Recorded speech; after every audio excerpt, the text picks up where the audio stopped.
Hi friends and welcome back to my channel, and if you're new here, hello. My name's George Agambar and I'm a UK music producer. Today's video is all about pre and post faders. Now these are talked about a lot by lots of different people, but sometimes it can be quite tricky to actually understand what they actually do and what difference they make to our mixes. So today we're going to have a look at when we use pre and post fade in live sound and in mixing, how to set our aux send channels to pre and post fade, and we're going to have a listen to some examples to hear the difference between an aux being on pre fade and being on post fade. So if you're wanting to learn a bit more about this and understand it in a bit more depth, make sure you stay tuned and hit the subscribe button and notification bell for new videos every Wednesday. And things will never be the same when I hear your name since you kissed me in the rain. Pre-fader means that the signal is sent to our aux send channel before it's sent to the fader. This means that no matter how much you turn the fader up or down by, the signal being sent to the aux channel will not be affected. Post-fader is the opposite. It means that the signal being sent to your aux send channel will be sent after the fader. And so if you turn the fader up or down, this will affect the signal being sent to the aux send. Now pre and post faders do make a big difference in the way our mixes will sound and the way we work with the audio we've got, which we're going to have a look at. It can also be used in both live and mixing situations for different reasons and different purposes, which we're going to have a look at now. In live sound, it's really common practice and really useful to have your monitor mixes on an aux channel which is pre-fader. This means that each performer can have their monitor mix however they'd like it. However, if you change the level of an instrument in the front of house mix for the audience, the performer's monitor mixes won't be affected.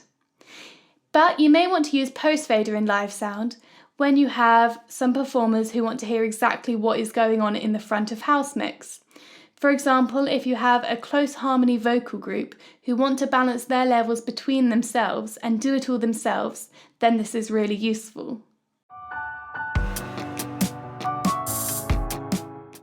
There are different stages in the mixing process when you want to consider using pre and post fader. When recording, most people like to use pre-fader metering, and this means that you can ensure that the source of your audio is not clipping when you're recording. However, when we're using aux sends to apply effects to our audio, we really need to think about whether we want to send it pre or post fader, as this can make a big difference. To change between pre and post fader in Logic, we need to go over to the channel strip. We find where we loaded up the aux send and click on the two little arrows on the right hand side of the bus. We can see that Logic automatically has it set to post pan. This means that the signal is sent to the aux send after the volume fader and after panning. You then also have the option to choose between post fader and pre fader. Each of these options will give us a very different result in terms of how the effects will sound in our mix, which we're going to have a look at now. If you have an effect set to pre fader, the wet to dry signal ratio of your effect will change every single time you change the level of the track. This means that every time you alter the level of the track, you'll have to go back to the plugin and make sure that you're still happy with the way it sounds in your mix, and this can be a real nightmare. I've put a really long reverb on this vocal, so we're going to hear it when the slider is at unity, and then I'll turn it down and you'll hear that the reverb stays as present in the mix, but the vocal sounds quieter. I won't wait for you to call. I won't let you break my fall. There's no more hope for us at all. I won't wait for you to call. I won't let you break my fall. There's no more hope for us at all. So you could definitely hear a difference. When the vocal was quieter, it sounded as though there was a lot more reverb applied to it, even though the reverb remained the same across both examples. Using a post-fader effect is a lot more popular, and this is because the wet to dry signal ratio will remain the same no matter where you set the track level to. This means that once you've set the effect and you're happy with the way it sounds on your track, you don't really need to worry about it too much more. Here I've set the reverb from the first example to post fader. We're going to do exactly what we did with the first example to hear how the ratio will remain the same. So here's the track at unity and then turn down. I won't wait for you to call. I won't let you break my fall.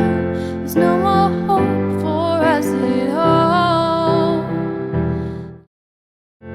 I won't wait for you to call. I won't let you break my fall. There's no more hope for us at all. The only difference between the two examples is that the second vocal sounded quieter than the first. The level of effect didn't sound any different. Finally, we have post pan, and as I've mentioned, this is Logic's automatic setting. It's a lot like post fader.